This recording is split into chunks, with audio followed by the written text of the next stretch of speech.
Okay, got a 1998 Sea Ray boat here with a 4-cylinder 3-liter Mercruizer engine that appears to have a blown head gasket. And so this video is designed to walk you through the steps of replacing the head gasket and getting this boat back up to life again. Hey, before we get started, I want to let you know I'm a pastor and a Christian, and I would really love it if you took a moment to slide over to my other video entitled How to Become a Christian and take a peek when you get an opportunity. And with that said, let's get underway with this repair. I'll give you some orientation of the things we're going to have to remove to get to the head. And so starting on the left side of the engine, we have the transmission control, which is synchronized with the throttle control. So this is going to have to definitely be removed. Coming around to the front of the engine, there's some peripherals. This is the cooling system, which of course is lake water that is pumped into the boat, and then the exchange here, that's going to have to be removed. Obviously the valve cover gasket on the top. Carburetor and air breather are going to have to be removed. Here's the exhaust, that's going to have to be removed. And underneath, of course, is the intake. So that's just a basic overview, a couple of the peripherals, but that's a basic overview of what we're trying to get off of the engine so we can get down to the valve cover and ultimately the heads. 2 bolts, one on each side, and then we'll swivel this out of the way. Pretty straightforward. The carburetor. So we got a couple of things to take care of here. We got this fuel fitting here. We've got the electric choke with a couple of connectors here. Another fuel line underneath here. And then it bolts underneath. Pretty straightforward. It should lift straight off. So carburetor comes off next. Do is take some time to label some of these wires. I'm not entirely sure of all their purposes, so I want to make sure before I disconnect them I can reconnect them in the same configuration. This boat was running before the head gasket blew, so I can make the assumption that these are wired correctly. Just want to make sure they're labeled. Alright, and the temperature sending unit unplugs and then has a ring terminal behind that nut. The thing I want to do is remove this reservoir here. It's held on by just this kind of bungee strap, and just get this out of the way. Okay, I want to go ahead and remove the major water lines here. So here with this strap, here with this strap, I'll go ahead and remove the whole one also here, and then underneath this guy, and get that out of the way of the top of the head. Belt configuration. So underneath is the crank, and the crank is running the water pump. Water pump is running the power steering pump, and the water pump is running the alternator. So pretty straightforward. There's a slide bolt here and also there. We loosen those and the belts will come off. Don't know if I need to do that or not. Let me take another peek and I'll shoot another video. Clear things out of the way. Got to get this fuel line slid to the side. There's a bracket that's held on right there. So I'm going to loosen that and swivel it out of the way. And then also this power steering pump hose, once I get the fuel line out of the way, can be laid to the side. And because this line is rigid, I'm going to have to come down here to the actual mechanical fuel pump and loosen it here as well. To remove this entire assembly, this is the transmission engagement assembly. It's synchronized with the throttle so that when you engage or advance the throttle, that the throttle comes up and the transmission engages at the right point to give you forward motion without damaging the transmission.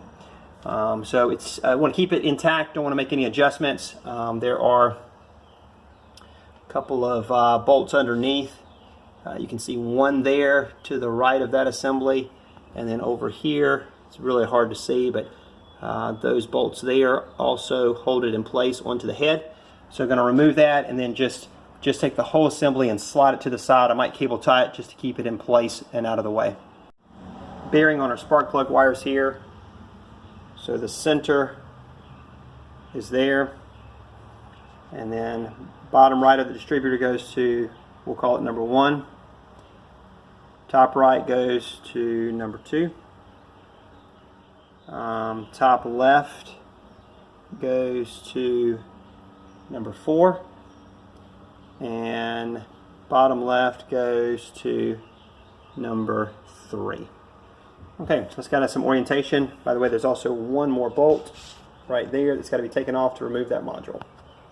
The next thing I want to do is go ahead and remove the spark plugs out of the cylinder head. Do that next.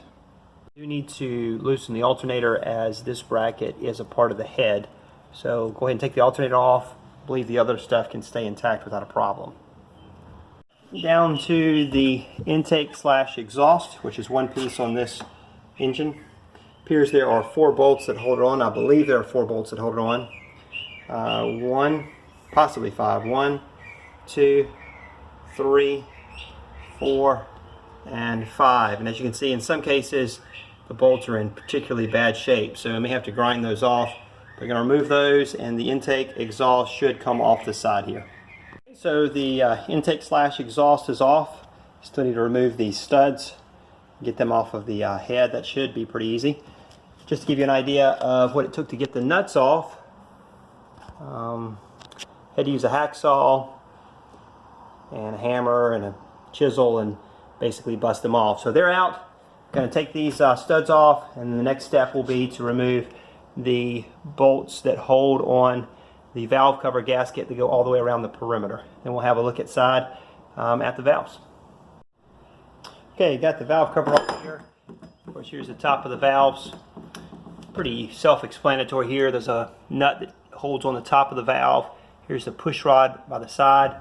So what I'm going to do is just remove those, and then using a cardboard box and cutting some slits, I just want to make sure that each push rod maintains its orientation with the correct valve and nut. And these have been running together for a long time. Don't want to mix them up now. And so I'll show you what it looks like when I'm finished, but I'm going to remove all of the valves next. All right, so here's how I oriented all of the valves. So they're in order. I've identified the front of the engine. You can put those back the way they go. Last step to get the head off is to remove each of these large bolts around the perimeter of the head, and then the head will lift straight off the top of the engine block. Show you a picture of that next. One more item here. I do indeed have to remove this bolt and the power steering pump because this is attached to the head.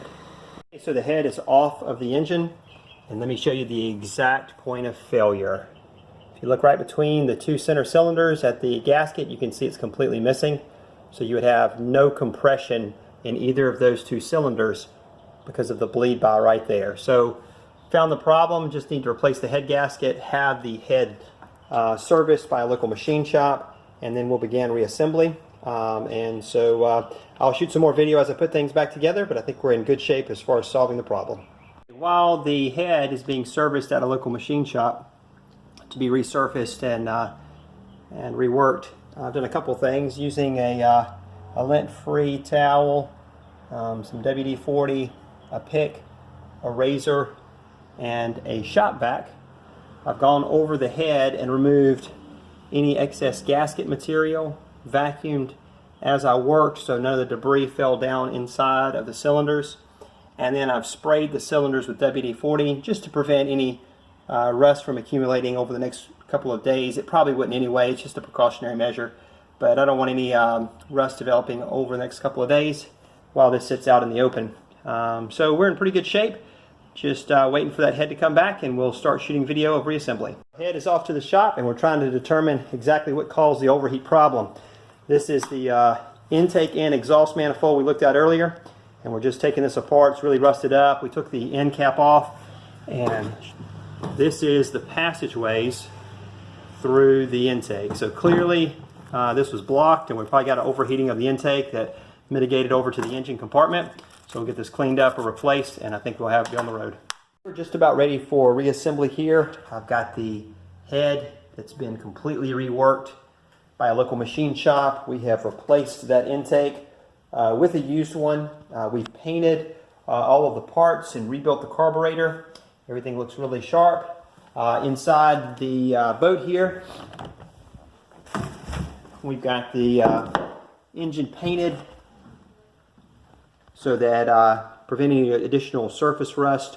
So the next thing I want to do as I begin reassembly is want to clean the surface of this engine block really well. So I'm going to take my shop vac and then some 1000 grit wet dry sandpaper, and I'm just going to just refinish the surface of this engine block so that when I lay the head gasket down, it will have a good interface and will prevent future failure. So that's the next step, and then we'll go ahead and put the head on and show you how to tighten up the head bolts. The head cleaned up pretty well, used mostly a razor. Still got a couple of areas I need to just touch up with some sandpaper. I also took a pick and my vacuum and cleaned out the locations where the head bolts go. They were filled with debris from the previous head bolts that were somewhat corroded, so I've cleaned those up. So just finishing up some touches here, and we'll put the head back on next. The next thing I want to do is to take some gloves and some shop rags and lacquer thinner, and I'm going to wipe down the head now that I've removed all the debris so that it is as clean as I can possibly make it before we begin the reassembly. Okay, got the gasket laid on. One quick note, I do not apply any kind of chemical to the head gasket. Some folks will use a spray, copper spray, or other items that you can purchase, but I've learned just to use the gasket itself with some really clean surfaces. So that's in place. Just going to lay the head right on top next. Talk about head bolts and torque strategy for securing the head to the engine block. There are 10 head bolts, as you can see, located around the perimeter. I have chosen to replace all 10 with new head bolts. The former ones were corroded. I've been told that you can use the old ones if they're in good condition, but I'm not 100% sure that is accurate, but I did hear that information. The torque sequence for this head would be 1, 2, 3, 4, 5, 6, 7, 8, 9, and 10. We want to reach a torque specification of 90 foot-pounds. My information research says you tighten them a half a turn in that sequence until you reach it. So I'm going to start with 30 foot-pounds and then continue to work around in that pattern until I reach 90 foot-pounds on all the bolt heads. Alright, so we're making good progress here. I've got the power steering pump connected to the water pump. I've got the thermostat housing in place with the sending unit. We replaced all that because it was so rusted out. Hose is back on. Here are all the valves in place, and so they have been installed but not adjusted properly. So we have to adjust the lash of each of the push rods into the lifter or the rocker arm. And so the next video I'll show will describe that. And from there, the rest of the parts go back on the way they came off. So if you've made it this far, I'm sure you can get done. I'll just hit a couple of highlights along the way. So we'll do that valve job next, and then this boat should be running soon. How we're going to set these valves properly. You should know they are not set by a torque specification, but rather they are adjusted individually. And so what we want to do is I've set the crank to position so that I'm at top dead center. And after I've set it for top dead center, what I've done is I come in and remove what's called the lash from each of the valves. And so the lash is what's referred to as the ability to spin the push rod because the nut isn't quite tight enough. That's called lash. And so while it's set at top dead center, for intake cylinders 1, 2, and 4, exhaust cylinders 1 and 3, I'm going to tighten the nut until I feel no lash, and then I'm going to tighten the bolt an additional 1 full turn. After I've done it for those positions, I'm going to turn the crank down here at the bottom 1 complete turn. And once I've got it at 1 complete turn, I'm going to then adjust intake cylinder 3, exhaust cylinder 2 and 4, and that will set all the valves properly. Okay, again, putting things back together here, not showing every step because reassembly is identical to disassembly except for the items that I've shown thus far.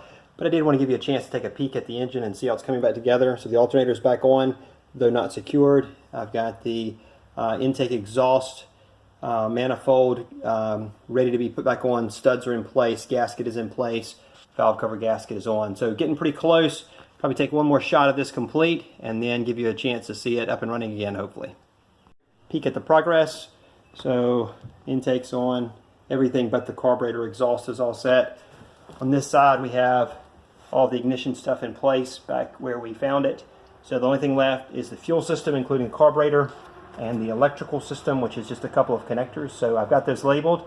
I'm going to leave the labels on just in case we have problems with it cranking. I want to make sure I can double check if there is a problem. But reconnect those next, and then we'll install the carburetor. Okay, so here is the finished product. Everything nice and tidy, painted, and hopefully assembled correctly. Hope this video has been helpful to you. Let's take a chance to see if this guy will run. I want to move it out of my garage, out in the open, and let's see what she'll do. 97 3.0 Mercruizer back together. And so we want to give it a test run, so we're going to fire it up and see how things go.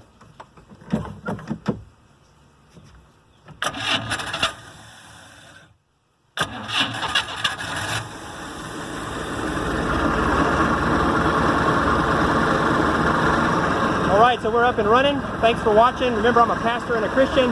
Love for you to check out that other video on how to become a Christian. Thanks for watching, and God bless.